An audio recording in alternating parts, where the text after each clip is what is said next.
नमस्कार दोस्तों, आज हम बात करेंगे माह अप्रैल 2025 में संपादित किए जाने वाले 3 सप्ताह के रेमेडियल शिक्षण पर बनाई गई पंचिका पर। तो आइए देखते हैं रेमेडियल टीचिंग की ये पंचिका। जैसा कि आप देख रहे हैं, ये इसका फ्रंट पेज है और इस पे मैंने ये पहले की पंचिका है जिस पे मैंने इस सत्र के लिए भी रेमेडियल टीचिंग की पंचिका बना ली है, जिसमें पहले आप देख सकते हैं कि हमारे जो शैक्षिक सत्र 2025-26 के सत्रारंभ में परिषदीय प्राथमिक और उच्च प्राथमिक कंपोजिट कस्तूरबा गांधी बालिका विद्यालय में 3 सप्ताह के रेमेडियल शिक्षण कार्यक्रम आयोजित किए जा रहे हैं। तो इस तरह इसमें रेमेडियल शिक्षण की जो रूपरेखा है उसके अंतर्गत हमें किस डेट तक क्या काम करना है उसके संदर्भ में ये रूपरेखा बनाई गई है। तो देखिए, जैसे कि हम यहाँ देख सकते हैं कि 1 से 5 अप्रैल के बीच में हमें बच्चों का चिन्हांकन करना है। इसके अंतर्गत हम क्या करेंगे? इसके अंतर्गत हम छात्र छात्राओं के सीखने के स्तर, रुचि, समझ, दक्षता, सीखने की प्रक्रिया आदि के आधार पर उनका आकलन करके शिक्षक द्वारा शिक्षण योजना का निर्माण कर लेंगे। फिर हम बेसलाइन आकलन व समूह विभाजन करेंगे और ये काम हम 5 से 8 अप्रैल के अंतर्गत करेंगे। इसमें हम जिसका क्लास कक्षा 2 से 8 तक के विद्यार्थियों हेतु हिंदी, गणित, अंग्रेजी, हमारा परिवेश विज्ञान और सामाजिक विषय की बेसलाइन आकलन करेंगे। और ये बेसलाइन आकलन जो है वो पिछली कक्षा के दक्षताओं पर आधारित होगा, उसकी लर्निंग आउटकम पर होगा जो उनकी पिछली कक्षा है। उसके लिए हम प्रश्न पत्र तैयार कर लेंगे, उसके बाद उसका आकलन करेंगे। फिर हम उनको 3 समूह में बांटेंगे। जिसे हमारा प्राथमिक स्तर पे 3 समूह ए में जो बच्चे जो अंक प्राप्त करेंगे 21 से 45 अंक के मध्य प्राप्त करेंगे वो ए ग्रुप में रहेंगे। ऐसे ही 16 और 20 के मध्य जो बी ग्रुप में रहेंगे और 0 से 15 अंक के बीच में सी ग्रुप में रहेंगे।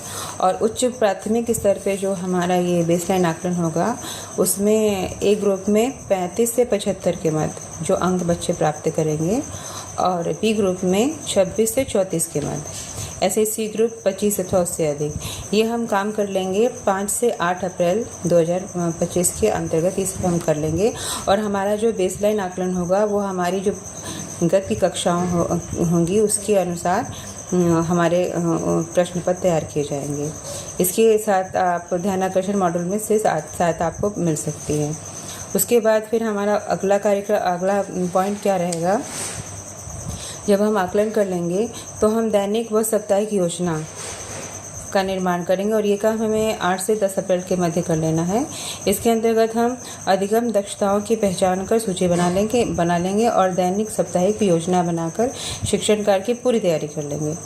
उसके बाद फिर हमारा चौथा चरण में क्या आएगा कि रेमेडियल शिक्षण एंड लाइन आकलन, प्रगति के आधार पर समूह में प्रमोशन, और ये काम हमें 10 से 30 अप्रैल के मध्य करना है। इसके अंतर्गत हम क्या कर लेंगे? अपना जो टीचिंग शिक्षण मतलब ये हमारे रेमेडियल टीचिंग प्रारंभ करेंगे और हर सप्ताहवार हम बच्चों के प्रगति के आधार पर उनका समूह में प्रमोशन करेंगे। और 28 से 30 अप्रैल के मध्य हम एंड लाइन आकलन करेंगे।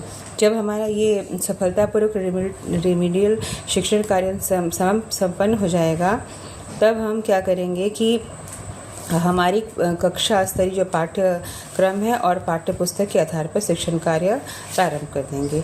ये तो हमारा रेमेडियल शिक्षण की रूपरेखा थी जो हमें चरणों में बांट के करनी है और 3 सप्ताह तक हमें इसको पूरा करना, माने अप्रैल में 3 सप्ताह तक हमें रेमेडियल कार्य को चलाना है। इसके बाद आप क्या करेंगे? जब समूह का बेस आकलन के आधार पर जब आप समूह बनाएंगे तो जैसे कि मैंने ऐसे बनाया है, हर कक्षा के लिए आप बना लेंगे।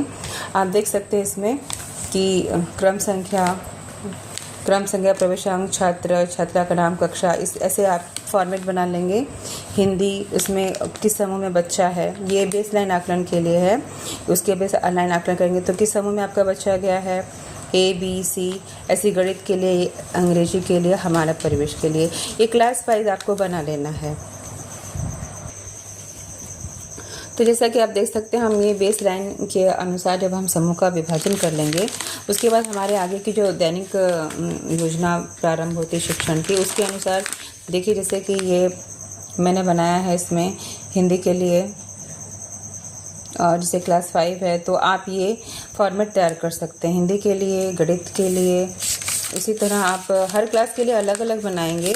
और इसी तरह आप ये इंग्लिश के लिए फॉर्मेट है, जैसे कि आप देख सकते हैं इसमें serial number, admission number, student, class, और फिर अल्फ़ाबेट में वो उसको क्या कैपिटल, स्मॉल, रीडिंग में वर्ड्स, सेंटेंस, राइटिंग, है ना, फिर पैराग्राफ, ऐसे आप बनाएंगे इंग्लिश के लिए। फिर मेरा प्राथमिक स्तर का विद्यालय, तो मुझे हमारा परिवेश के लिए बनाना है, तो आप हमारा परिवेश के लिए भी देख सकते हैं ये कॉलम।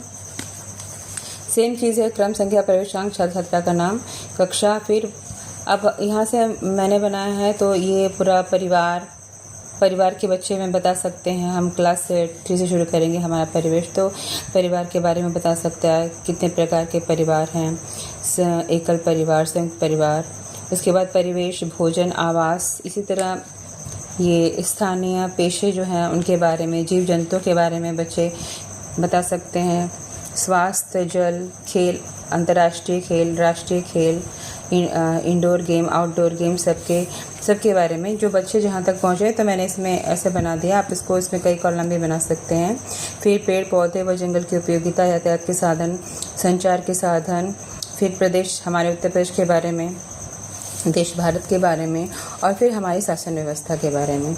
ये हमारे परिवेश हुआ है 5 to 3 के लिए ये रेमेडियल टीचिंग बनाया गया है। अब जब इसके अनुसार अकॉर्डिंग हम साप्ताहिक दैनिक कार्य करेंगे, उसके बाद जब हमारा एंडिंग लाइन का जब आकलन करेंगे, तो हम फिर उसके समूह, जो हमारा समूह था उसमें हम उसको प्रमोट कर देंगे। इस तरह हमारा ये जब उपचारात्मक शिक्षण का कार्य सफल हो जाएगा और बच्चे काफ़ी प्रगति करेंगे इससे।